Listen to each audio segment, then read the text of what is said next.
British အားလုံးပဲမင်္ဂလာပါရှင်ကျမတို့ channel ကနေပြန်လဲကြွဆောင်လာပါရှင် British Director Crowd တင်ဆက်ပေးမယ့်သတင်းကြောင်းတွေကတော့တနိုင်ငံလုံးအံ့ဩထင်လန့်ကုန်တဲ့တရုတ်ဆောင်မင်းသားချက်အောင်ဆိုင်နဲ့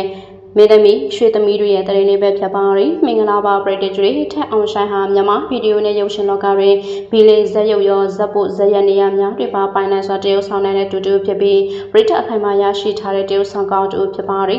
တစ်ဖက်မှာလည်းရွှေသမီးမှာချိုးသားတဲ့မျက်နှာချာနဲ့တပွားကြတဲ့တရုတ်ဆောင်ချက်များကြောင့်လူသိများကြော်ကြားလာတဲ့ထိတ်တန့်မင်းသမီးတူဖြစ်ပါရီ၎င်းတို့နှုတ်စလုံးဟာနုပညာလောကတွင်ကြာရကဏ္ဍကိုအကောင်အဆုံးပေါ်ဖော်နိုင်တဲ့သူများဖြစ်ကြပြီးစကားများစွာကိုလည်းအတူတကွရိုက်ကူခဲ့ပူကြသလိုပရိသတ်များရဲ့စိတ်ဝင်စားမှုကိုလည်းအစဉ်တစိုက်ရရှိထားကြသူဖြစ်ပါရီ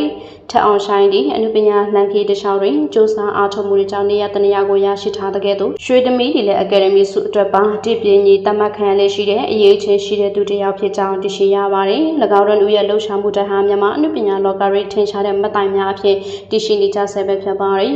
ဒါပေမဲ့အခုတလုံးအနုပညာလောကမှာပရိသတ်တွေအသေးအရဆုံးနဲ့အားပေးမှုအများဆုံးရရှိနေတာကတော့မင်းသားထအောင်ဆိုင်နဲ့မင်းသမီးရွှေသမီးတို့ရဲ့အခြေအသတင်းပဲဖြစ်ပါတယ်ဒုတိယမြောက်လက်ထပ်ခွင့်ဆိုတဲ့ဇလံတွဲမှာဦးမြင့်နဲ့ချီအဖြစ်လိုက်ဖက်ညီညီတရုတ်ဆောင်ခဲ့ကြတဲ့သူတို့ဟာအခုဆိုရင်တော့အပြင်လောကမှာပါတကယ်ပဲချစ်သူတွေဖြစ်နေကြပြီလို့သတင်းတွေအကြီးကျယ်ထွက်ပေါ်နေခဲ့ပါတယ်ရှူတင်မှာနားနေတဲ့အချိန်မှာပဲထအောင်ဆိုင်ကရွှေသမီးအပေါ်မှာအရေးတကြီးနဲ့ဂရုစိုက်ပေးနေတာကိုပရိသတ်တွေကသတိထားမိခဲ့ကြရတယ်ဖြစ်ပါတယ်ပိုပြီးတည်တာကတော့ထအောင်ဆိုင်ရဲ့ social media အကောင့်မှာကိုပုံထက်ရွှေသမီးရဲ့ချစ်စရာကောင်းတဲ့ပုံရိပ်လေးတွေကိုပို့ပြီးအမတ်တရတင်ပေးနေတာကိုတွေ့ရပါတယ်ဒီအချက်နဲ့ပဲပတ်သက်ပြီးထက်အောင်ဆိုင်ဘက်ကညှင်းဆိုခြင်းမရှိသလိုအပြန်အလှန်ချုံနေတဲ့အမူအရာလေးတွေကသူတို့ရဲ့ဆက်ဆံရေးဟာတငယ်ချင်းထက်ပိုနေပြီးဆိုတာကိုအရေးအမွေအဝန်ခံလိုက်ကြပဲဖြစ်ပါတယ်